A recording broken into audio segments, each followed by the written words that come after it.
Welcome to the Broken Pie Chart Podcast, episode 154. I'm your host, Derek Moore.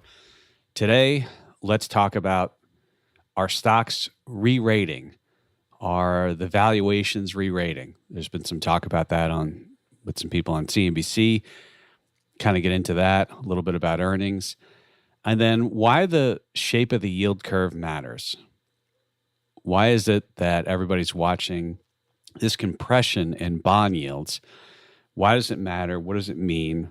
And what is the Fed potentially going to do to really maybe cause problems in the yield curve? We'll see. So the first thing I wanted to talk about is year to date. The S&P is down, at least on a price basis, about a little over 6%. The NASDAQ 100 is down a little more. Does not include dividends. But one of the things we saw last year and we continue to see this year is multiple growth shrinking. What does that mean? Well, to give you an example, in 2021, the S&P, just the price, not the total return, but just the price, was plus 26.9%. All right, so then you get dividends on top of that. And when stocks, a lot of people look at PE ratios, and whether that's the right metric or not, there's some debate about that.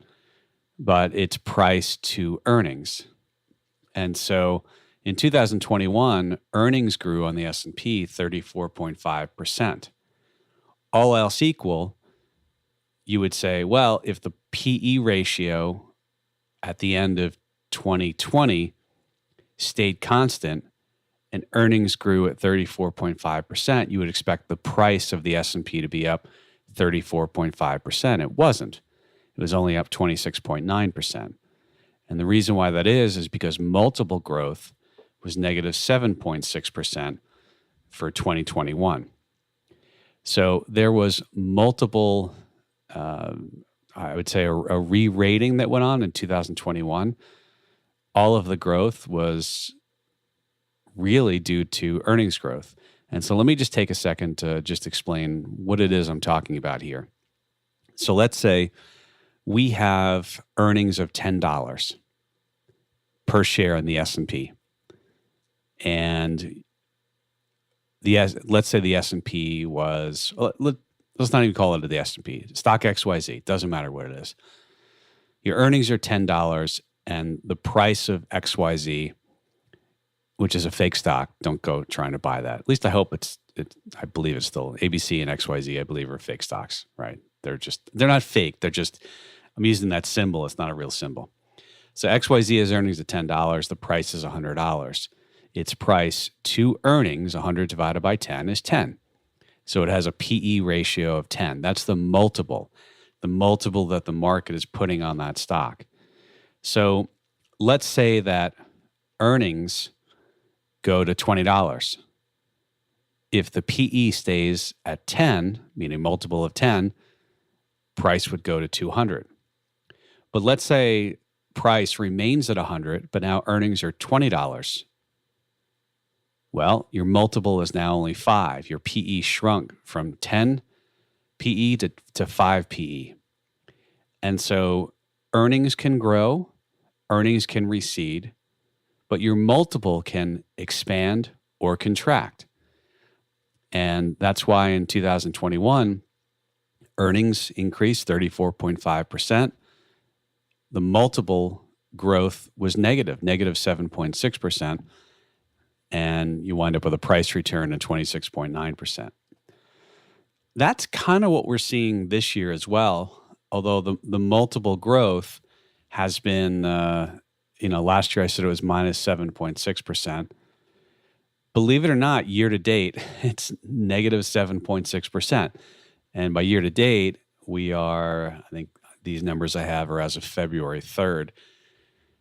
So far this year, we've had earnings growth of 1.5% on the S&P. We've had multiple growth, negative 7.6%. S&P price return, negative 6.1%. Again, I think this is data as of the 3rd, so it does not include 1, 2, 3. Yeah, I guess it does include Friday. So, yeah, year to date, we're seeing a continuation of multiples contracting, meaning the multiple the market is willing to pay on stocks is falling, just like it did in 2021. And so when people on CNBC are talking about, well, the market's re-rating stocks, what it's doing is it's saying the market is not willing to pay as much for earnings. And so therefore prices are coming down. Because earnings growth, I know, Facebook was a big miss. Google was a make on earnings, I think on both the top and the bottom line. Amazon, I think they met on the top line, but beat on the bottom line. So we're still seeing earnings grow. How much they grow? I mean, the earnings season for Q1, which of course is Q4 of 2021, they're reporting in Q1. It's not over yet, so that remains to be seen. Earnings estimates on the S&P 500 have come down a little bit, but I believe they are still, if we look at the consensus forecast, the consensus for 2022 is still around, $223.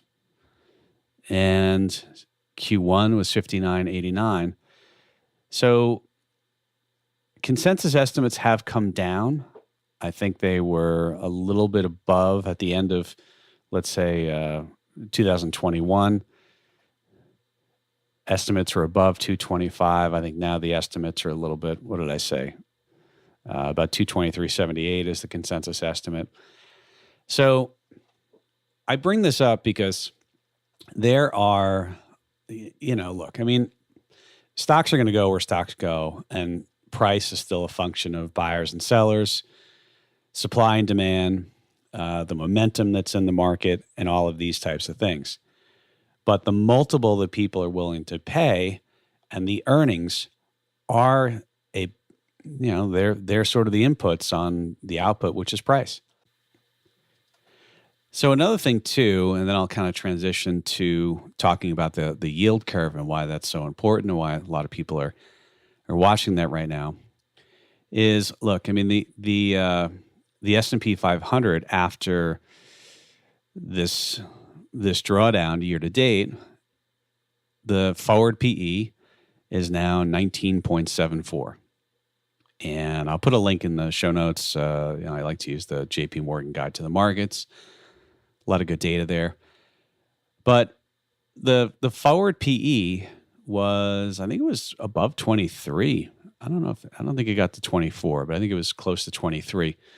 And of course, forward PEs are what's the price over, divided by the analyst estimates for the next 4 quarters. And so forward earnings per share or forward PEs have come down as prices have come down.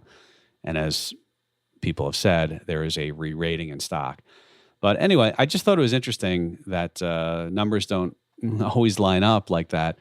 But I thought it was fascinating for full year 2021, you had multiple growth of negative 7.6, and year to date, we've actually got negative 7.6 multiple growth as well, meaning the market is not willing to pay as much for earnings as they did. Okay, so this is something to keep an eye on. And valuations, I mean, look, a lot of people do intrinsic valuation, discounted cash flow valuation. There are analysts who look at everything on companies, and they're trying to understand what the earnings are going to come in at, not only on the individual company level, but also on the aggregate level, things like the S&P 500. So this is something to watch, and I think having a little insight is important. All right, so let's go over to the yield curve and why the yield curve matters, and maybe a little bit about what the Fed's entanglement in this is going to be. So first, what is the yield curve? I know a lot of you listening are like, all right, let's move on already. Let's get to the meat of this, why it matters.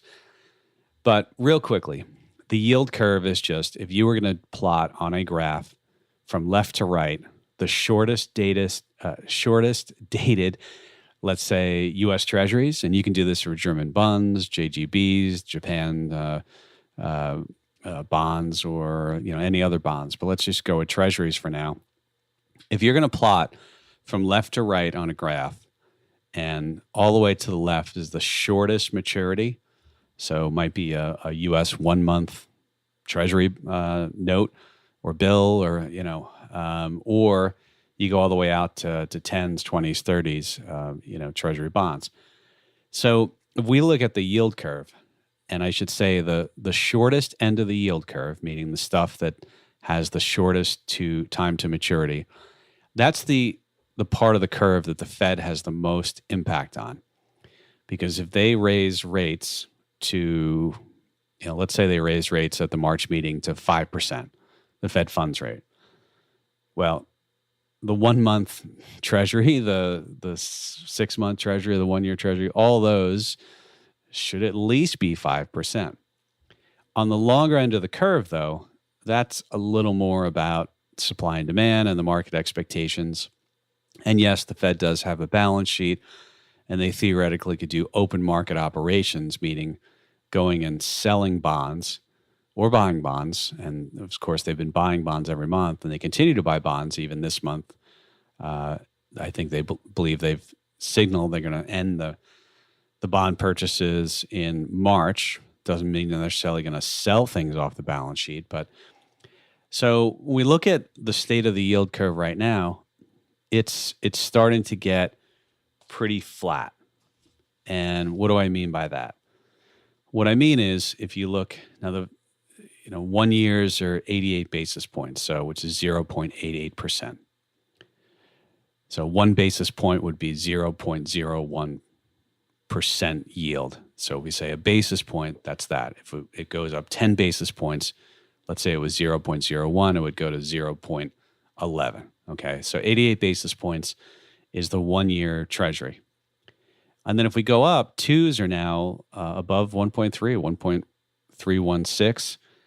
You look at fives are 1.773, tens are 1.916.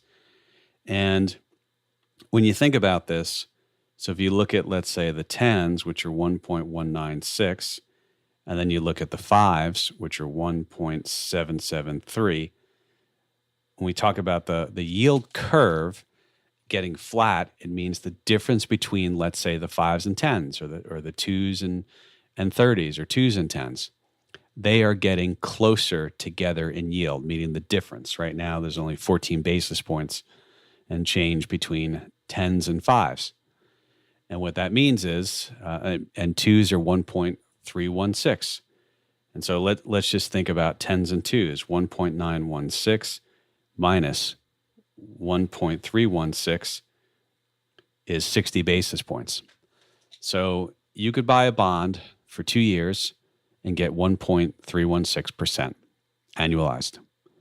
And assuming the federal government doesn't go bankrupt and default, there'd be other issues. If they ever did that, there'd be a whole other issues. But that's what you'd get on an annualized basis. You buy a fresh bond for $1,000, priced at 100, and you get your 1.316% annualized over the next 2 years.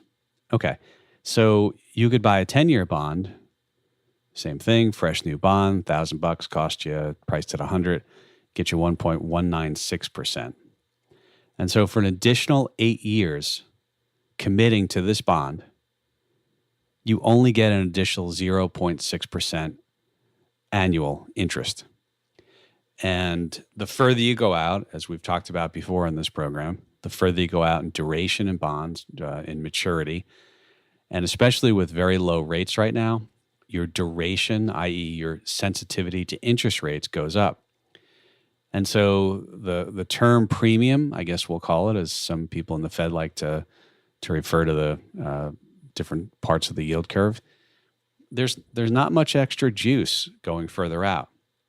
So our yield curve right now is pretty compact, and I hope that explains that. So why does it matter? Well, there's first of all, there's a little bit of a joke. I forget what exactly the joke was, but the yield curve has predicted, I think, 15 of the last 10 recessions or something like that. And the yield curve is, people really watch it because the thought is it's a really good predictor of recessions. And it sort of inverts. When it inverts, it means the short end of the curve, those rates are higher than the back end of the curve. And we're flat right now. We're not inverted. We are not inverted. We did invert in 2019. Short end went over the long end. There's some debate about, okay, did that really predict a recession? Because who really knew about COVID? But anyway, and so a normal yield curve slopes up left to right. You have an upward sloping yield curve. And the idea is that, if you're going to lend money out, when you buy a bond, you're essentially lending money, you're going to get paid more. And,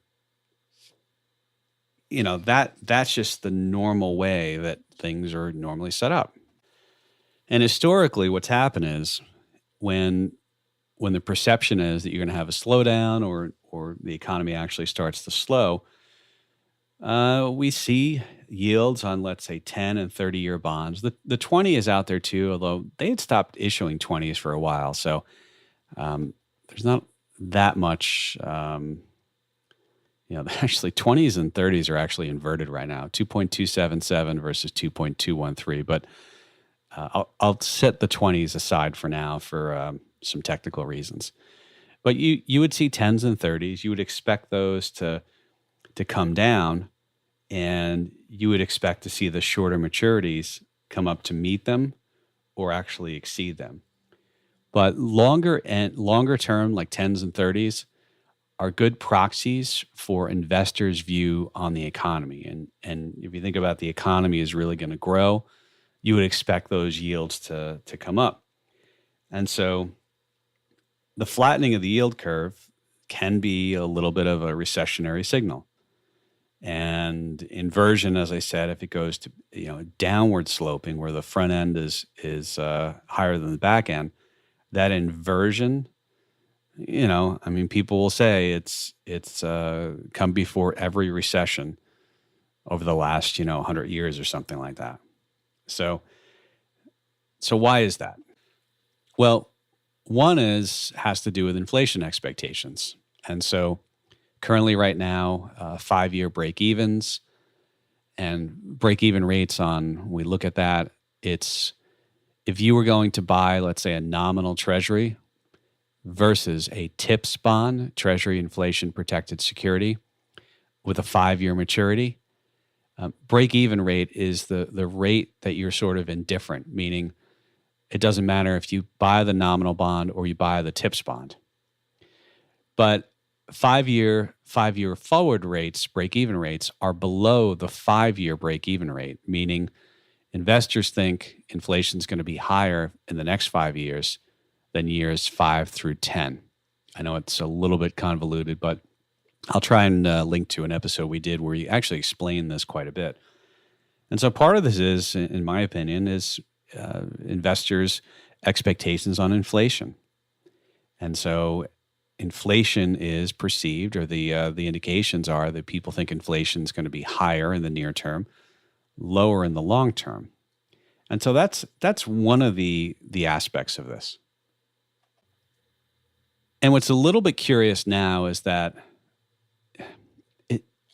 it's sort of, I'm always careful to use it's different this time. But the reason why I think about it's a little bit different this time is the speed at which our markets corrected in February and March of 20. It's essentially a 2-month recession. That was it. If you look at the NBER, so the National Bureau of Economic Research, they have a history of recessions, and I'll post a link to this. It's a great resource. It looks at all the business cycle reference dates going back to, I think, 1854, and they look at peak to trough and things like that. We were 2 months 2 months, February of 20, and then to April of 20. So think about that. Peak to trough, only 2 months of the contraction. That was it. To give you a little perspective, December 07 to January of 09 was 18 months. And, March of 2001, 8 months. July of 90 was 8 months. July of 81, 16 months. I was just looking back, and I don't see a shorter recession ever, at least back to 1857. Before 1857, I'll just have to take it. I don't know if there's much research before then. So there was a lot of speed there. And I think one of the thoughts now is, and I'm not saying we're going to have a recession or not, but the speed of the recovery, has it sped up this cycle? In other words, is the Fed going to enter a rate tightening cycle later in an economic expansion? I know it sounds weird to think, because we only, if you look at the NBER's numbers in April of 20, we've only had, it's not that long of an expansion. Remember, we were over 10 years between the last recession and this one. And that was really a long time. So anyway, that's one of the questions too, is the Fed is we have inflation. We've got, I think the last report was year over year about 7%, although the monthly rate of change has been slowing. So this idea that we do have inflation, expectations are that inflation will, or at least the rate of change will slow down. And because remember, we always have, over the long term, we have inflation. And I think it's often lost on people, the idea that if inflation comes back down, it doesn't mean we don't have any inflation. It just means the rate of change goes from maybe a 7% year over year back to a more normal, 2% or something like that.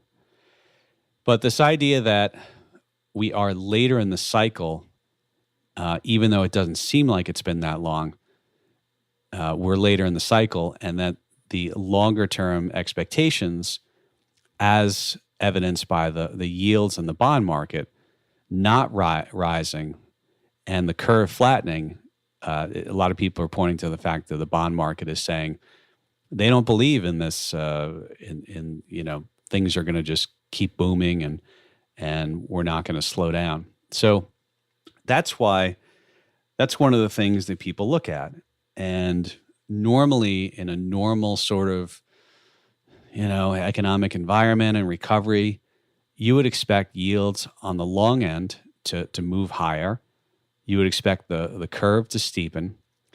And that would be an indication that as the economy keeps heating up, that expectations for longer term inflation on the back end are higher, or economic activity the expectation is it's going to continue to accelerate. So I hope that I've there's a lot there to think about. And, to give you an example, in 2009, January of 2009, the front end of the curve to, out to 30 was pretty steep. It was very steep. And that seemed to preface, an indication that the bond market thought that the economy was going to continue to expand. And in hindsight, we know that it did. In January of 06, the curve was really, really flat. We know that in December of 18, the Fed did a raise of the Fed funds rate. And I think they actually inverted the curve when they raise or rose. I don't know which one is right.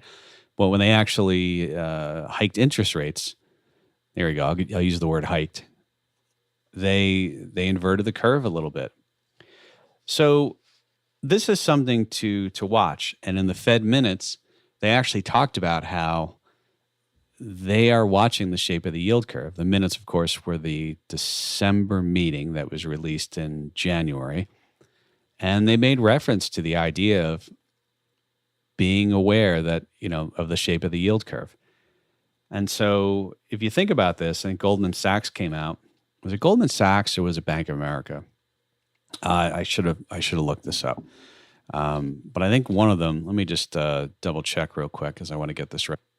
Yeah, it was Bank of America. And I think the quote was, we now look for 725 basis, that's, quarter point every time, hikes this year, and a peak Fed funds rate of 2.75 to 3%. And basically what is there? Is there 8 meetings left? I think there might be 7 meetings left. I think there could be 7 meetings left. But anyway, they're saying they essentially hike at every meeting.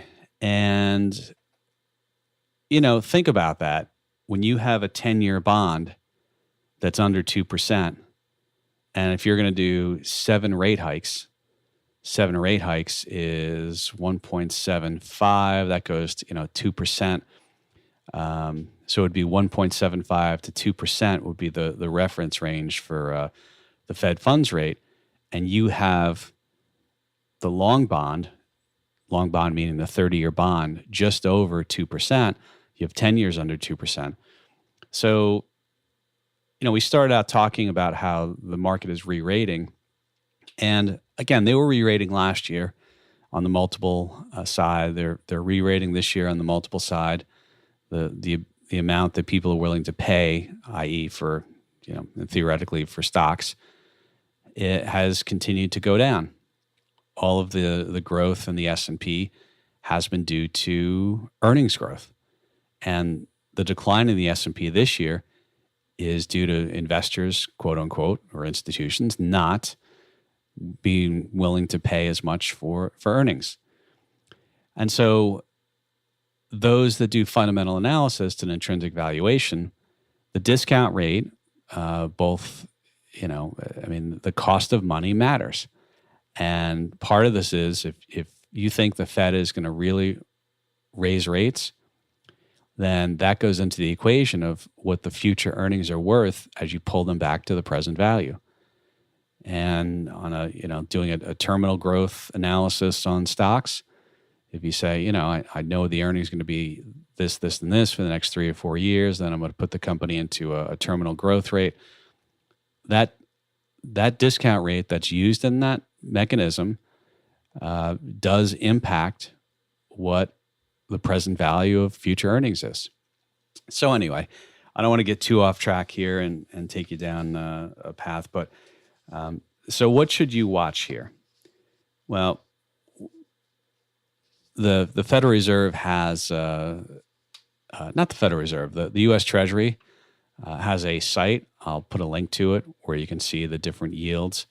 Actually, you know what? I'll just put CNBC has this one's going to be easier. CNBC has a U.S. Treasury yield page on their site, and you can just go there and you can take a look at the different yields.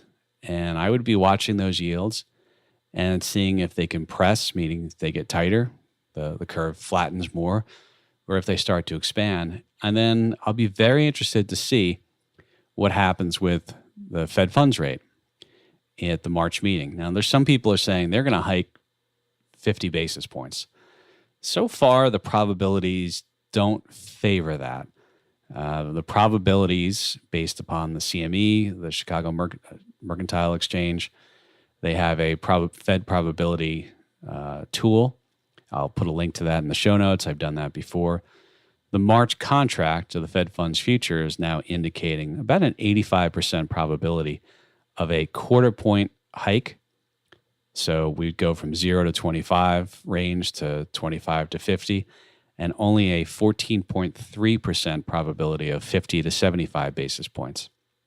Now, quick note on this, of course, these change. These are very sensitive. A week ago, there was a 91% probability, 91.5 versus today 85.7. A month ago, there was only a 68% probability of a quarter point rise, right? So these are sensitive, and I think at this point, based upon the probabilities, if they were to raise 50 basis points, that would definitely surprise the market. But there is no meeting in February. There is a meeting in March.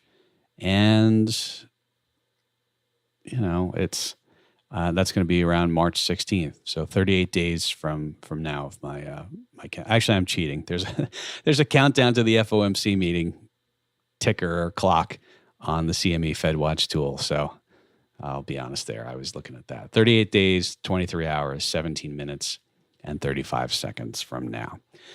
Derek, derek.moore, MOORE, at Zega Financial. That's Z as in zebra, E as in Eddie, G as in George, A as in Apple. Financial is up to you.com.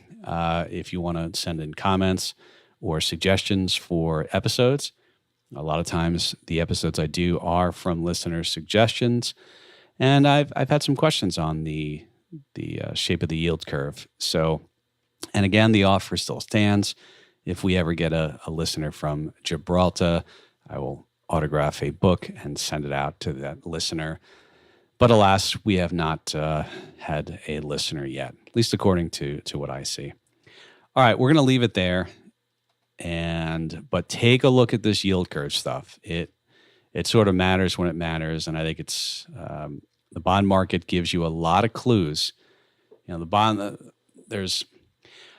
I think it was somebody told me that the stock market is dumb money. I'm sort of paraphrasing, and the bond market is smart money. And the bond market is really, if you look at that and you look at the shape of the curve, you look at yields, they're telling you what their perception is of the economy and things like that. And, we're almost through earnings season. So we'll continue to watch that there, and I'll continue to watch this multiple. A lot of people always talk about how much PEs are and how much the multiple is. And, a lot. I remember years when people said, well, all this growth is just multiple expansion, meaning people are willing to, jack up the PEs higher, pay more for the same earnings. Not been the case last year, not been the case year to date. So, all right, we will leave it there. We'll be back next week. I think we'll have my semi-permanent co-host, Jay Pestricelli, with me. Not in studio, but in the podcast. So we'll look forward to that. Have a great week.